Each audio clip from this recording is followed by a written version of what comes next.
Hello, hello. Hey, this is Brian again, coming from Intro to Music Production, Loud and Stearns. This is the final video for the week. And once again, I'm coming to you with the Reason synthesizer and DAW. And I'm going to talk a little bit about the powerful synthesis inside of Reason. Now I've got, a real short, simple composition. Here we've got some MIDI note lanes. We'll flip over to the rack. Give my computer. It's a synthesizer running into a mixer. A drum loop. And a separate synth doing the bass line. Now we're not even going to look at the bass line synth. It's just there for composition. So let's take a look at this real simple synth going on up here. We've got some routing options, and that's mainly what we're going to be talking about today. It's routing options. So if you take a look inside, let's just zoom in real quick and look at what we got. First, we have this analog oscillator. The second one isn't even on, so let's get it out of the way. Zooming in, so you can see it's a square wave, and then it's running to a low-pass filter, the most common type of filter. It has a little bit of delay on it. That's not that important for this, but it's again adding to the sound. And here's the amp envelope. So those are the main things we talked about. There's also the LFO. We go up here. There's actually two of them in the synth, LFO1 and LFO2. Zooming back out, if we look at the bottom down here, we have our routing matrix. Now, due to the nature of Reason, Thor has this internal spreadsheet-based routing matrix, but if we flip it around hitting tab in Reason, you can actually see there's manual routing too. So if we wanted, we could use the LFO to modulate. So let's zoom in on that. You could use the LFO to modulate, say, pitch bend or gate or filter one frequency or the amp level pretty easily.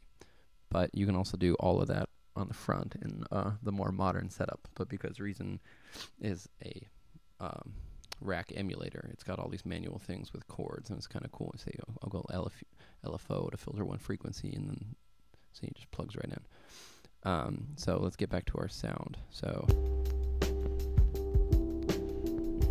cut the drums out,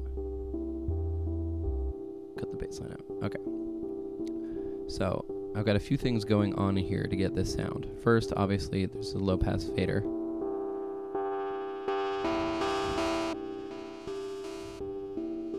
Take the delay off because it's going to confuse things a little bit.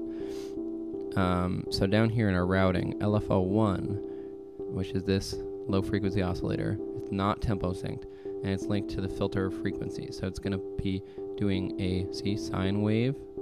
Now if we increase the amount that it modulates it, you can hear it. And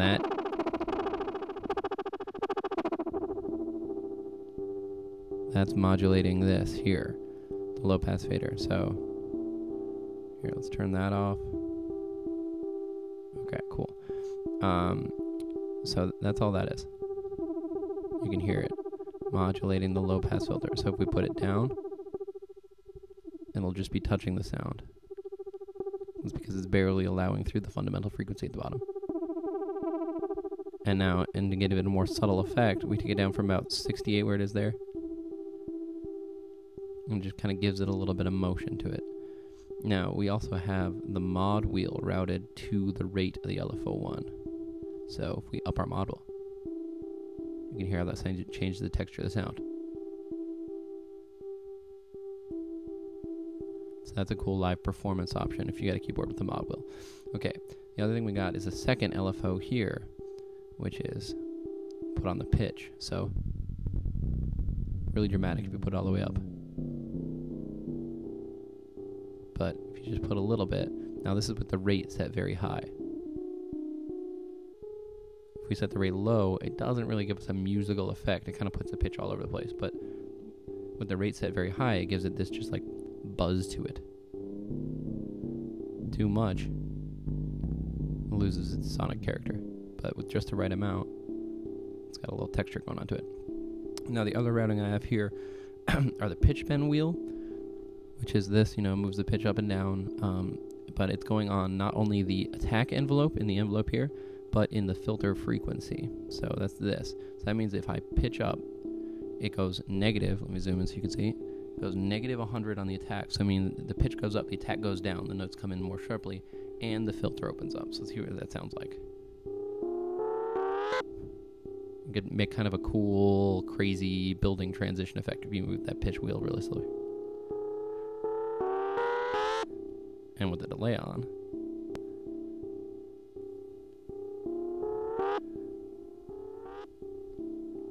kind of trippy. So that's pretty much it for the routing on this. I hope I didn't go too quickly through things. But, I mean, this is pretty straightforward stuff once you get the hang of it. Thor looks complicated. There's like 150 knobs here. There's so many different sources and amounts and destinations. You go through here, you can see anything can go to anything else. So, I mean, a lot of that's way even above my head, but the basic stuff we covered on this course should be pretty easy to understand if you followed along the video here. I hope I explained everything clearly, and I hope you enjoyed my little short video and my mini song that I made for it. Thanks for watching, guys.